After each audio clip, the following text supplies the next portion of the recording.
আজ আমরা এই পার্ট 10 ভিডিওতে ম্যাপিংয়ের যে চ্যাপ্টার 2C আছে সেই চ্যাপ্টার 2Cর আমরা প্রবলেমগুলো অনুশীলনী প্রবলেমগুলো করব। কিন্তু তার আগে দেখো একটা জিনিস, যে সম্বন্ধরূপে অপেক্ষক মানে কখন আমরা একটা সম্বন্ধকে অপেক্ষক হিসেবে বিবেচনা করব।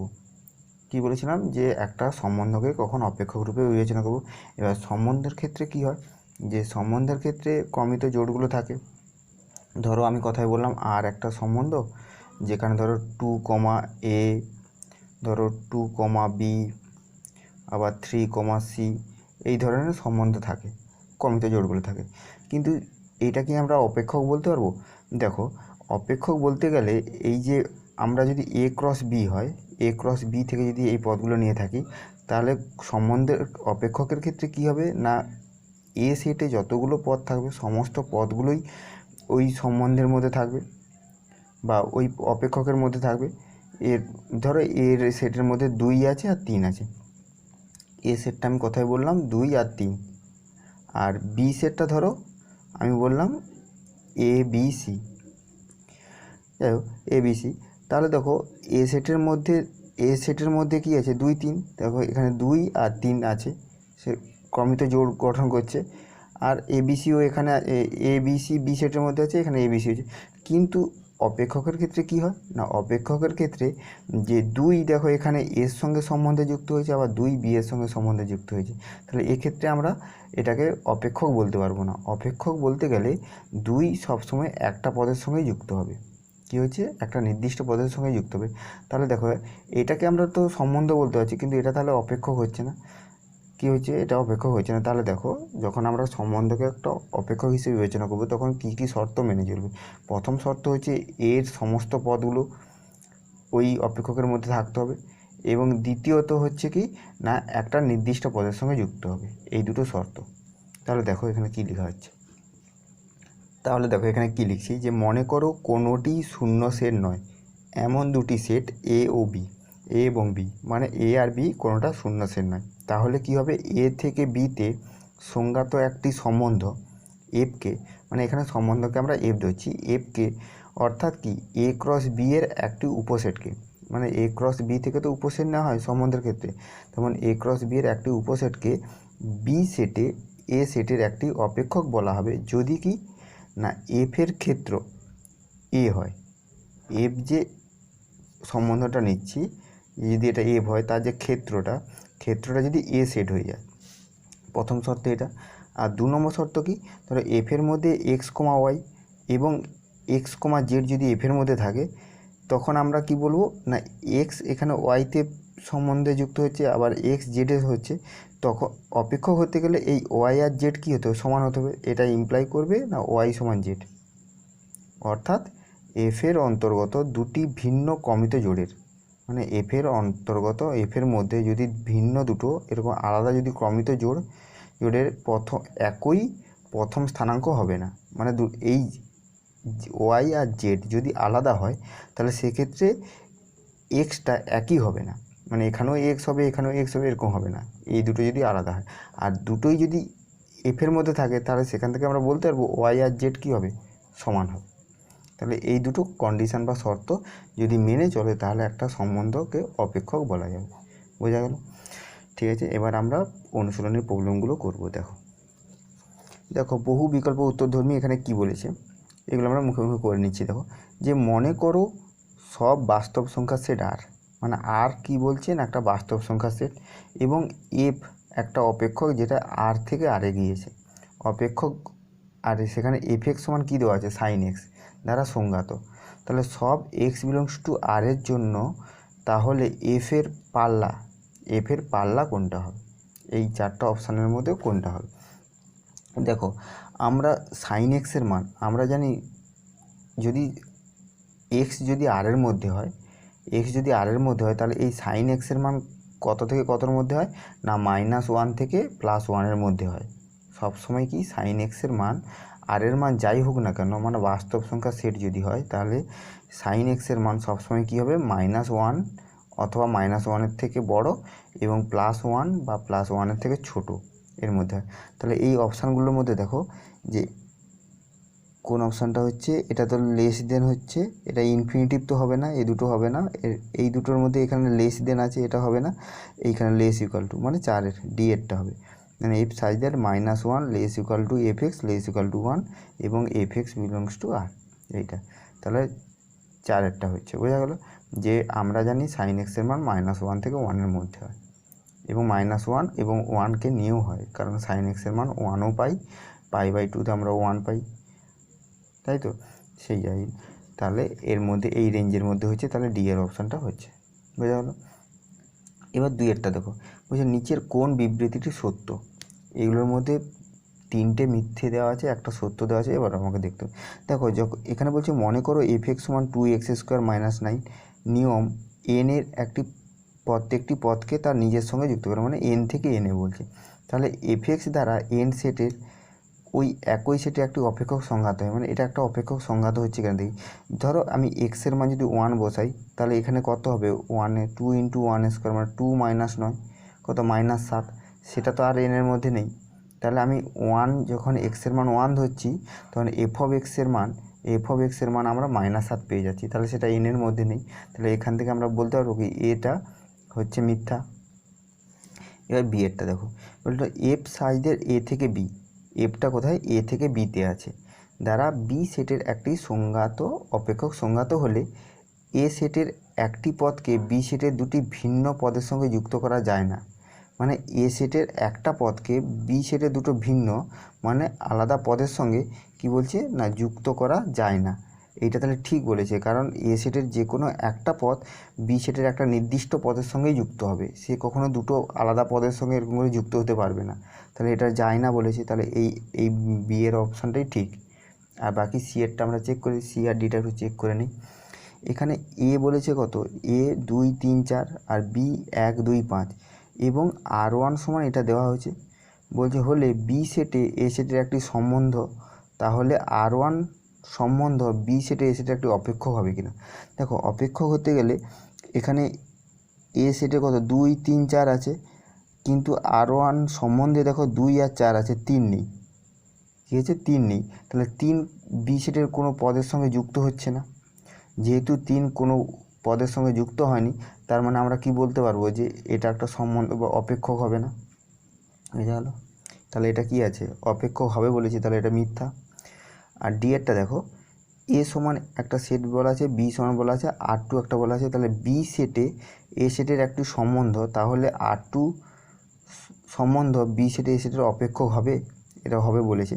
তাহলে দেখো আমি আগে দেখে নিই যে এ সেটের সমস্ত পদগুলো এই সম্বন্ধে আছে কেন, 2 3 4 2 3 4 আছে, কিন্তু এখানে দেখো 3 একবার 4-এর সঙ্গে যুক্ত হয়েছে, আবার 3 কার সঙ্গে যুক্ত হয়েছে, 2-এর সঙ্গে, তাহলে এ সেটের একটা পদ বি সেটে দেখো দুটো আলাদা আলাদা পদের সঙ্গে কী হয়েছে যুক্ত হয়েছে, তাহলে এখান থেকে আমরা কি বলতে পারবো এটা সম্বন্ধ হবে না, মানে অপেক্ষক হবে না, এখানে কি বলা ছিল অপেক্ষক হবে, তার মানে এটা মিথ্যা বলা আছে, তাহলে একমাত্র সত্য কোনটা হয়েছে, বি এরটা।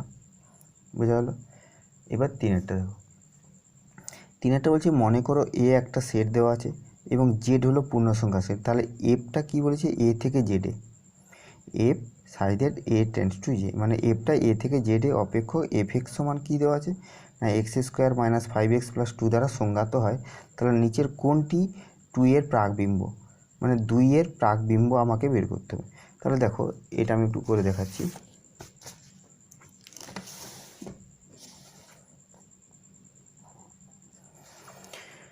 তাহলে এ সেটটা এটা বলা আছে আর এটা হচ্ছে জেড সেট, জেড পূর্ণসংখ্যা, এ সেটে কী আছে 0 1 2 3 4 আর এফ এক্স কী বলা আছে x² - 5x + 2, এখন বলেছে এইখানে তো জেডের মধ্যে তো 2 আছে, জেডের মধ্যে 2 আছে, কারণ জেড সেটটা কি জেড হচ্ছে 0 ± 1 ± 2 এইগুলো সমস্ত পদগুলো, তাহলে এর মধ্যে 2 আছে, এর প্রাকবিম্ব আমাকে এখানে বের করতে হবে, এইখানে যে পদগুলো সেগুলোকে প্রাকবিম্ব বলা হয়েছে, তাহলে এর প্রাকবিম্ব, তাহলে আমি ধরে নিলাম যে 2 এর প্রাকবিম্ব হচ্ছে এইগুলোর মধ্যে কোনো একটা, সেটা আমি জানি না, সেটাকে আমি ধরে নিচ্ছি যে x1, আমি ধরি 2 এর প্রাকবিম্ব x1, তার মানে এখান থেকে আমরা কি বলবো, যদি এখানে x1 হয় তাহলে এফ অফ x1 সমান কত হবে, 2 হবে। যদি এখানে একটা x1 আমি পদ ধরলাম যেটা এই 2 পাবো যেটার জন্য, তাহলে এফ অফ x1 সমান 2। তাহলে এখান থেকে এফ অফ x সমান x square minus 5x plus 2। তাহলে এখানে বসাই x1 square minus 5x1 plus 2 equals to 0 into 2 কেটে যাচ্ছে। তাহলে x1 square minus 5x1 equals to 0, x1 common নিলে x1 মাইনাস 5 ইকুয়ালস টু 0। তাহলে এখান থেকে x1 সমান 0,5 হচ্ছে। তাহলে x1 এর মান 0,5। এবার তাহলে 2 এখানের 0 অথবা 5-এর সঙ্গে যুক্ত হতে পারে, কিন্তু এখানে 5 তো নেই, এই এ সেটের মধ্যে 5 নেই। তাহলে এই 2টা কার সঙ্গে যুক্ত হবে, 0-র সঙ্গে যুক্ত হবে। তাহলে দেখো এখানে যে অপশান, তাহলে এখান থেকে আমরা বলতে পারি অতএব 2-এর প্রাকবিম্ব 0, কারণ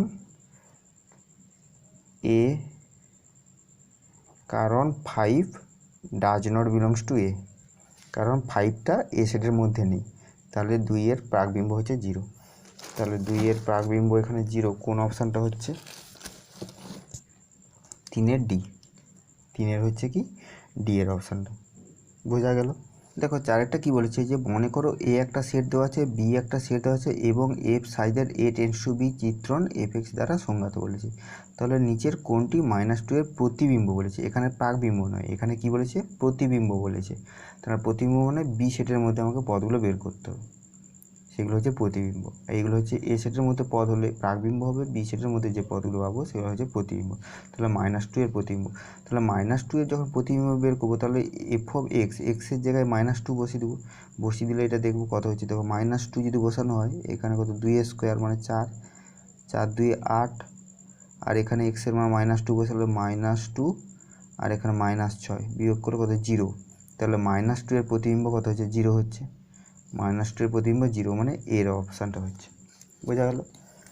এবার 5-এরটা দেখো, মনে করো পূর্ণ সংখ্যা সমূহের সেট জেড। এখানে শূন্য সংখ্যা মানে কত, 0 +-1 এইগুলো। এখানে এফ সাইডের জেড টেন্ডস টু জেড চিত্রণ, মানে জেড থেকে জেডের চিত্রণটা কি বলেছে, f(x) সমান 2x - 1 দ্বারা সংজ্ঞাত বলেছে। তাহলে নিচের কোন সেটটি এক্স সাইডের এফ অফ এক্স সমান 3 সেটের সঙ্গে সমান, মানে এফ অফ এক্স সমান 3, তার মানে কি এফ অফ এক্স সমান 2x - 1, তাহলে 2x - 1 equals to 3, 2x - 1 equals to কত, 3। এখান থেকে আমরা কি বলতে পারি, 2x সমান 4, আর x সমান কত হচ্ছে, 2 হচ্ছে। তাহলে x সমান 2 মানে কোনটা, বি এরটা। তাহলে 5-এরটা অপশান কি হয়ে গেল, অপশান বি এর অপশানটা। বোঝা গেল? এইভাবে আমরা বের করে নেব। ঠিক আছে, এগুলো আমি মুখে বলে দিলাম, তোমরা নিজেরা লিখে করবে, এগুলো সহজ আছে তাই আমি মুখে বলে দিলাম। এবার দেখো 1-এরটা বলেছে অতি সংক্ষিপ্ত, একটি অপেক্ষকের সংজ্ঞা দাও আর একটি অপেক্ষকের ক্ষেত্র, উপ অঞ্চল, পাল্লা বলতে কী হয়েছে, এগুলো আগে হয়েছে। আর বলছে একটি অপেক্ষক ও একটি সম্বন্ধের মধ্যে পার্থক্য কী বলো। একটি অপেক্ষক একটা সম্বন্ধের মধ্যে পার্থক্য কী হতে পারে। দেখো সম্বন্ধের ক্ষেত্রে কী হয়, সম্বন্ধের ক্ষেত্রে যে কোনো উপসেট নিয়ে, উপসেট হতে পারে এ ক্রস বি এর, এ ক্রস বি যদি হয় তাহলে এ ক্রস বি থেকে যে কোনো আমরা উপসেট নিয়ে আমরা সম্বন্ধ তৈরি করতে পারি, কিন্তু অপেক্ষকের ক্ষেত্রে সেটা হয় না। অপেক্ষকের ক্ষেত্রে কী হয় না, অপেক্ষকের ক্ষেত্রে এই যে ক্ষেত্র যে সেটটা মানে এ সেটটা, সমস্ত এ সেটের সমস্ত পদগুলো অপেক্ষকের মধ্যে থাকে। সম্বন্ধের মধ্যে যে কোনো পদ থাকতে পারে, এ সেটের মধ্যে একটা বা দুটো তিনটে যে কোনো যতগুলো পদ নিয়ে আমরা সেট তৈরি করতে পারি সম্বন্ধ, কিন্তু অপেক্ষকের ক্ষেত্রে এ সেটের সমস্ত পদগুলো মানে প্রথম সেটের সমস্ত পদগুলো নিয়ে অপেক্ষক তৈরি করতে হবে। এটা 1 নম্বর পার্থক্য। 2 নম্বর পার্থক্য হচ্ছে কি না, সম্বন্ধের ক্ষেত্রে এ সেটের মানে ক্ষেত্রর যে কোনো একটা পদ হচ্ছে পাল্লার অনেকগুলো পদের সঙ্গে যুক্ত হতে পারে, কিন্তু অপেক্ষকের ক্ষেত্রে কি হয় না, ক্ষেত্রর যে কোনো একটি পদ পাল্লা বা উপ অঞ্চলের, অপেক্ষকের ক্ষেত্রে সেটা কী হবে, উপ অঞ্চলের কেবলমাত্র একটি পদের সঙ্গেই যুক্ত হবে। এই দুটো পার্থক্য আমরা বলতে পারি। বোঝা গেল? আমি বলে দিলাম, তোমরা এগুলো খাতায় লিখে করবে, এগুলো সাধারণ জিনিস, আমি আর লিখছি না। আর সব সম্বন্ধেই কি চিত্রণ, এটা সব সম্বন্ধেই কখনো চিত্রণ হয় না। কারণ সম্বন্ধ তো অনেক হতে পারে, কিন্তু সমস্ত সম্বন্ধেই চিত্রণ হয় না। চিত্রণ হতে গেলে সম্বন্ধের কিছু কন্ডিশান হয়, সেটা আমি আজকের ভিডিওতে প্রথম ভিডিওতে আমি সেটা দেখালাম। এগুলো দুটো শর্ত মেনে চলতে হয়, তবেই সেটাকে আমরা চিত্রণ বলতে পারবো। ঠিক আছে, এগুলো মুখে বলে দিলাম, এগুলো তোমরা নিজেরা পারলে খাতায় লিখবে। ঠিক, এবার 3-এর দাগ দেখো। 3-এর দাগে কী বলেছি, মনে করো এফ সাইজের আর টেন্ডস টু আর অপেক্ষক নিম্নরূপে সংহত। একটা অপেক্ষক বলা আছে। এবার 1-এর দাগ 2-এর দাগে এইগুলো মান নির্ণয় আর এই পাল্লা প্রাকবিম্ব এগুলো আমাকে করতে হবে। দেখো কেমন অপেক্ষকটা দেওয়া আছে, অপেক্ষক এফ এক্স সমান 1 যখন এক্স বিলংস টু কিউ আর -1 যখন x does not belongs to Q. মানে এক্সটা যখন মূলদ সংখ্যার মধ্যে হবে, কিউ মানে কি মূলদ সংখ্যার মধ্যে হবে, তখন তার মান সবসময় 1 হবে। আর যদি মূলদ সংখ্যা না অমূলদ সংখ্যা, x does not belongs to Q মানে কি অমূলদ সংখ্যার মধ্যে যদি এক্স হয়, তখন তার মান -1 হবে। তখন আমি এক্সটা বলছি, তখন এফ এক্সের মান আমাকে এই মানগুলো আমাকে বের করতে হবে। তাহলে দেখো এটা কেমন হচ্ছে, এফ সাইজের 8 আর বলা আছে, মানে বাস্তব সংখ্যা সেট আর থেকে আরে, আর এফ এক্স বলা আছে 1 যখন এক্স বিলংস টু কিউ এটা বলা আছে, আর -1 যখন x does not belongs to Q এটা বলা আছে। বুঝে গেল? এবার দেখো কি হচ্ছে, যে আমাকে 1 নম্বরে বলেছে এফ অফ 2, তাহলে এক্সটা কি, এক্সটা 2 কার মধ্যে হবে, এক্সটা এইখানে হবে না এখানে হবে, কিউর মধ্যে, কারণ এক্সটা কি মূলদ সংখ্যা। তাহলে এক্স যেহেতু কিউর মধ্যে হয়েছিল, তাহলে এফ অফ 2 সমান কত হবে 1। এবার এফ অফ √2 কার মধ্যে হচ্ছে, √2 হচ্ছে কি না অমূলদ সংখ্যার মধ্যে পড়ছে। √2 যেহেতু অমূলদ সংখ্যার মধ্যে পড়ছে, তাহলে এর মান কত হবে -1। তো এফ অফ পাই কোন সংখ্যা, পাই হচ্ছে অমূলদ সংখ্যা, মানে x does not belongs to Q, তার মানে এর মান কত হচ্ছে -1। এফ অফ 2.23 মানে কি, এটা মূলদ সংখ্যা, হচ্ছে। তাহলে যেহেতু মূলদ সংখ্যা হচ্ছে, তাহলে এর মান আমরা কত বলবো 1। আর এফ অফ ই কি সবসময় অমূলদ সংখ্যা, যেহেতু অমূলদ সংখ্যা তার মান কত -1। তাহলে বোঝা গেল। এইভাবে আমরা প্রত্যেকটা এরকম মূলদ অমূলদ এরকম দেওয়া থাকলে আমরা তখন এইভাবে করে নেব। ঠিক আছে, এরপর 2-এরটা দেখো। 2-এরটা বলেছে এফের পাল্লা।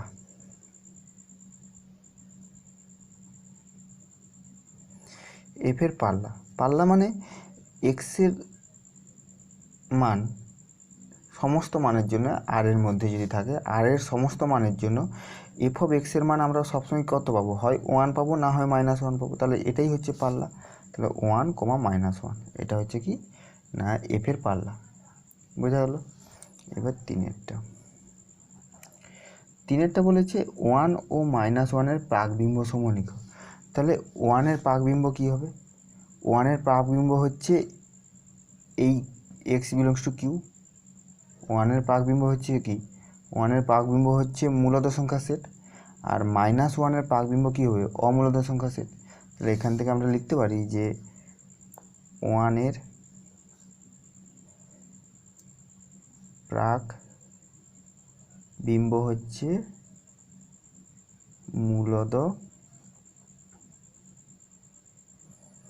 সংখ্যা সেট, আর -1-এর প্রাকবিম্ব অমূলদ সংখ্যার সেট।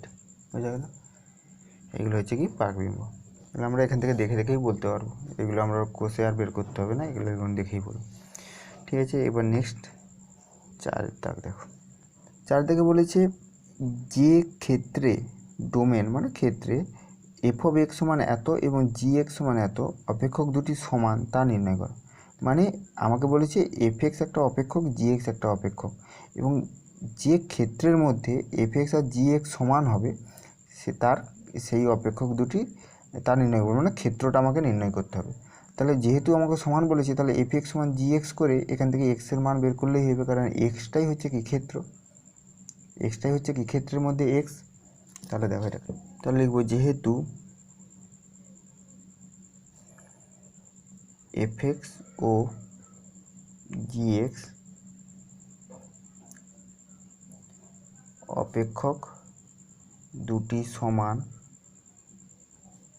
অতএব fx সমান কি gx। এখান থেকে ইমপ্লাই করছে fx এর মান আছে 3x² - 2x, আর gx হচ্ছে 9x - 6, 9x - 6। এটা একটু ক্যালকুলেশন করতে হবে। 3x² মাইনাসটা এদিকে গেলে -11x + 6 = 0। 6 3 18 মানে 9 2 18, মানে 3x² - 9x - 2x + 6 = 0। 3x common গেলে 3x, x - 3 -2 কমন গেলে x - 3 = 0। তাহলে এখান থেকে হচ্ছে x - 3 আর 3x - 2 = 0। অতএব x এর মান আমরা কি পাচ্ছি, একটা 3 পাচ্ছি আর একটা হচ্ছে 2-এর 3। তাহলে কোন ক্ষেত্র, এই এক্সটা কি, এক্সটা হচ্ছে ক্ষেত্রের মধ্যে এই মানগুলো। তাহলে 3 আর 2-এর 3 মান যদি হয় তাহলে fx সমান কী হবে, gx হবে। তাহলে এখানে আমরা বলতে পারবো যে অতএব যে কি বলেছিল ক্ষেত্র, অতএব f এর ক্ষেত্র সমান কত, 3, 2-এর 3। এটা f এর ক্ষেত্র, এটাই চেয়েছি। এবার নেক্সট যেটা এটা কী বলেছে, দেখো দুটি অপেক্ষক f ও g নিম্নরূপে সংজ্ঞাত। কি বলেছে, f সাইজের r - 2 টেন্ডস টু r, যেখানে fx সমান এত বলা আছে, এবং g সাইজের r টেন্ডস টু r, যেখানে gx সমান এত বলা আছে। তাহলে f সমান g কিনা যুক্তি সহ হলো। দেখো আমার f সমান g হতে হলে ক্ষেত্র দুটো সমান হতে হবে, কিন্তু এর ক্ষেত্রে ক্ষেত্র কোনটা, r - 2, কিন্তু এর ক্ষেত্রে ক্ষেত্র r। তাহলে এই দুটো কখনো সমান হবে না, সেটা আমাকে একটু লিখে বলতে হবে। তাহলে দেখো এটা কেমন, এটা কী বলা আছে, f size that r - 2 tends to r, আর এখানে fx সমান x² - 4/x - 2, আর g size that r tends to r, আর যেখানে gx সমান x + 2, এটা বলা আছে। তাহলে দেখো, তাহলে fx সমান যেহেতু এটা দেওয়া আছে, তাহলে এখান থেকে আমি একটু ক্যালকুলেশন করে এটা আমি কী করতে পারি, দেখো এটাকে যে সূত্রে যদি ভাঙা হয় x² মাইনাস কত 2a², তাহলে a² - b² এর সূত্র কী হবে, a - b into a + b by কত x - 2। এবার দেখো যেহেতু এখানে এক্সটা, এই যে এক্স, এই এক্সটা কার মধ্যে, r - 2 এর মধ্যে, তাহলে এই এক্সের মান তো 2 হতে পারবে না, কারণ এই যে সেটটা, ক্ষেত্রটা এফ এর যে ক্ষেত্র, সেখানে 2 নেই।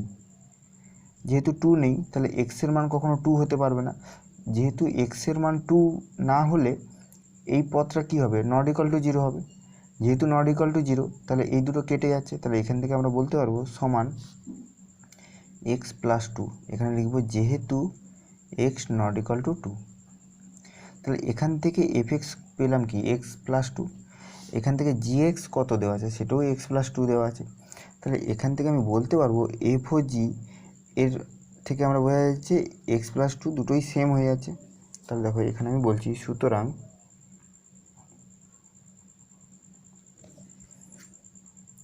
f ও g এর প্রদত্ত সংজ্ঞা থেকে পাই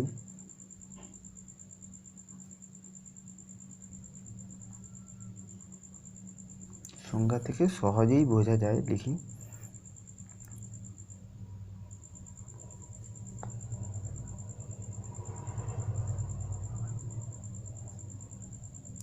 সহজেই বোঝা যায় যে সব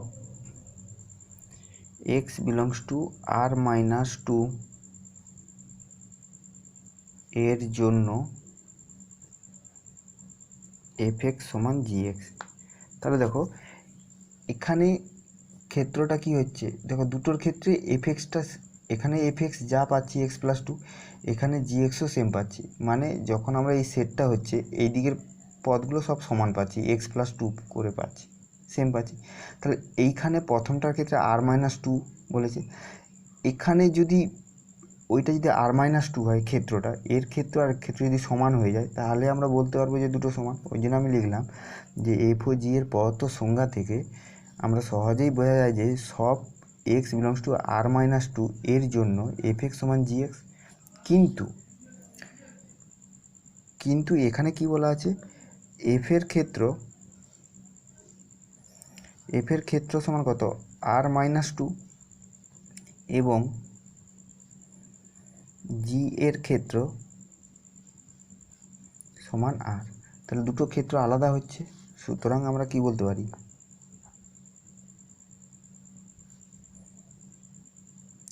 এফ এর ক্ষেত্র নট ইকুয়াল টু জি এর ক্ষেত্র, অতএব এফ নট ইকুয়াল টু জি। যেহেতু ক্ষেত্র সমান হচ্ছে না তাই এফ নট ইকুয়াল টু জি। আর যদি এটা আমরা লিখলাম কেন, যে এটার সংজ্ঞা থেকে আমরা পাই যে যদি সমস্ত এক্সটা যদি আর মাইনাস টু এর জন্য হতো তাহলে এটা সমান হয়ে যেত, কিন্তু এক্ষেত্রে তো এটা সমান হচ্ছে না, এটা আলাদা। তাই যেহেতু নট ইকুয়াল টু হচ্ছে তাহলে F not equal to G.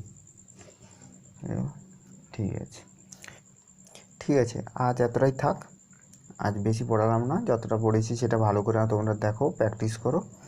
Next ভিডিওতে আমরা সংক্ষিপ্ত উত্তরধর্মী সমস্ত প্রবলেমগুলো করব।